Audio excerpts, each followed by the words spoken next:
ਉਹ ਹਰਾਮੀਆਂ ਸਿਆਸੀ ਕਹਿ ਕੇ ਕਿਸੇ ਨੇ ਵੀ नहीं लिखा ਉਹਦੇ नजदीक सियासी ਉਹਨਾਂ ਨੂੰ ਪਤਾ ही नहीं।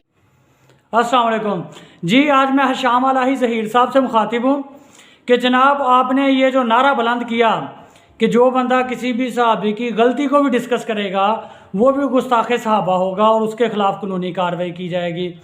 और आपने बड़े जलसे जुलूस और ये बड़े मामलात करने की कोशिश की, FIR भी करवाने की कोशिश की। तो जनाब जी मैं आपको कुछ नाम बता देता हूँ सहाबा के जो बैत रज़वान के सहाबी हैं। अल हदीस का हवाला पेश कर जिन्हें आख्या भी फलाना सियासी सी दवा से जहन्नम हो गया। मैं 14 विखा सकना, मेरे ना शेख आ जाओ 14 नहीं कुरान मस्जिद ਦੇ ਵਿੱਚ ਆ ਜਾਓ, मैं 14 ਕਿਤਾਬਾਂ ਵਿਖਾ ਸਕਣਾ। ਐਲੇ ਦੀ ਸਾਰੀਆਂ ਸਊਦੀ ਅਰਬ ਚ ਛਪੀਆਂ ਗਈਆਂ।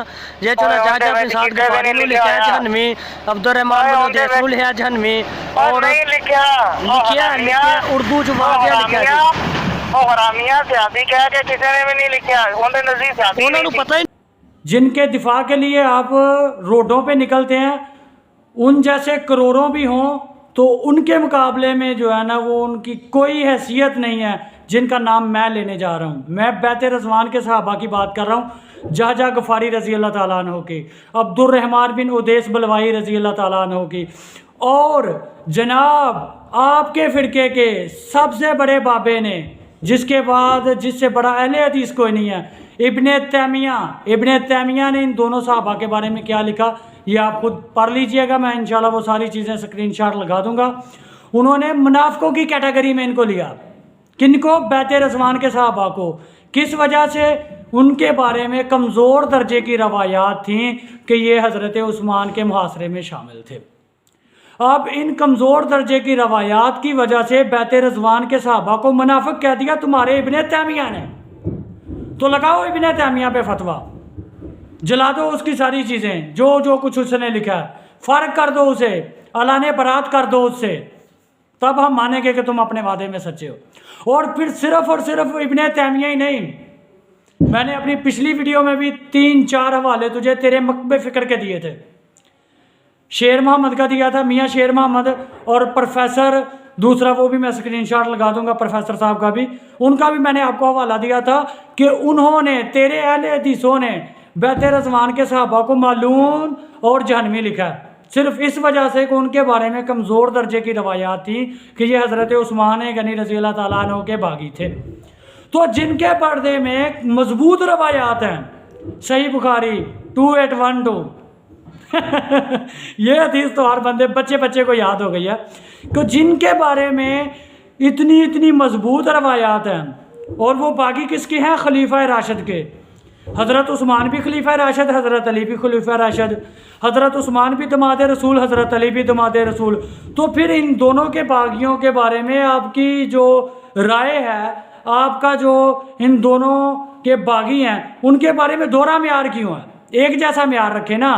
हज़रत उस्मान के बारे में कमज़ोर दर्जे की रवायात भी अगर आ जाए कि ये बंदा हज़रत उस्मान का बागी था, तो वो ख्वाश बैत रज़वान का सहाबी ही क्यों ना हो, आप उसे जहनवी कहो और आप जो है ना वो दुफाए सहाबा के जो अलमबरदार हो। और अगर कोई अली के बागी जिनके बारे में सही असनाद से रवायात आई हों तो उनकी गलती को बयान करे और कहे कि वो गलती पे थे, तो उसके ऊपर आप गुस्ताखी का फतवा लगा दो।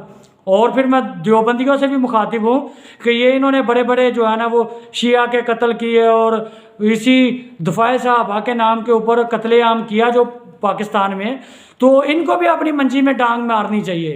इनको भी देखना चाहिए कि इनके बुजुर्ग बाबे क्या लिख के गए हैं सहाबा के बारे में, और इनकी तो वीडियोज़ हैं।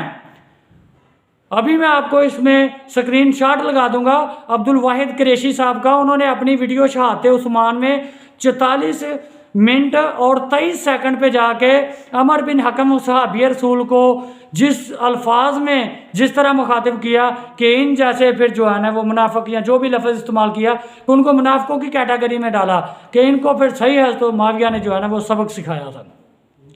तो आप जो सहाबा हज़रत उस्मान के कत्ल में मुलव्वस थे या नहीं थे, उनका नाम आ गया कमज़ोर दर्जे की रवायात में कि इन लोगों ने हज़रत उस्मान का कत्ल किया था, वो ख्वाह बैत रज़वान के सहाबा हों, आपके उलमा ने, सब के सब ने, मैं आपको ये ओपनली वीडियो में चैलेंज कर रहा हूँ कि शहादत उस्मान के ऊपर किसी भी एक अहले हदीस आलम की वीडियो सुन लें, किसी भी एक देवबंदी आलम की वीडियो सुन ले, वो आपको बताएंगे कि हज़रत उस्मान का हादसा तोड़ा गया था। ये नहीं बताएंगे किसने तोड़ा था, कुछ एक बता देंगे।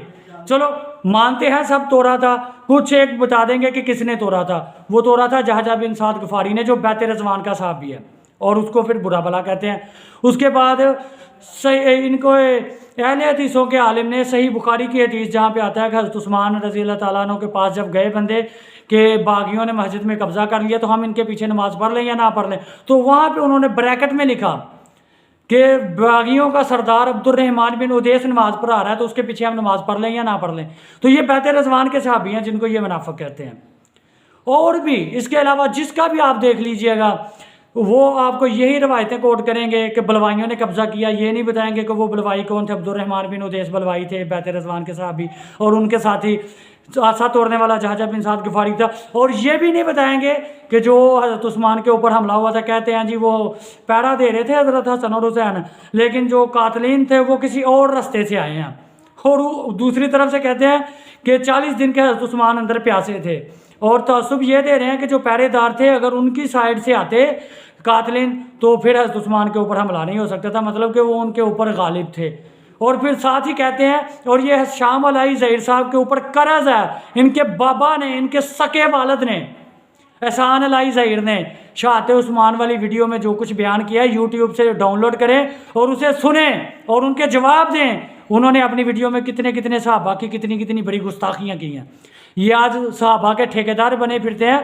पढ़े ना अपने बाबा जान का, सुने कि एहसान अलाई ज़हीर साहब क्या कह के गए हैं शहादत उस्मान वाली वीडियो में, कौन कौन से हवाले कोट करके गए हैं, और उन हवालों में किस किस सहाबी का नाम आता है। और वो मैं सारे स्कैन लगा देता हूँ कि आपके अहले हदीसों ने, आपके देवबंदियों ने जहाजा गफारी बैत रज़वान के सहाबी, अब्दुर्रहमान बिन उदैस बैत रज़वान के सहाबी, अमर बिन हमक सहाबी रसूल को मलून और जहन्नमी लिखा, और वीडियो में भी कहा।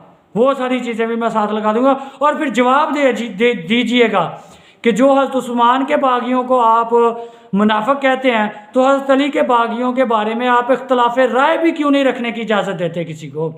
इतनी मोहब्बत आपके ऊपर गालिब आ गई है बनु उमैया की कि आप कहते हैं कि हज़रत उस्मान के बागियों को तो हम मुनाफिक कहेंगे, चाहे वो बैत रज़वान के सहाबी ही क्यों ना हो, लेकिन हज़रत अली के बागियों के बारे में हम एक लफ्ज़ भी बोलने की किसी को इजाज़त नहीं देंगे।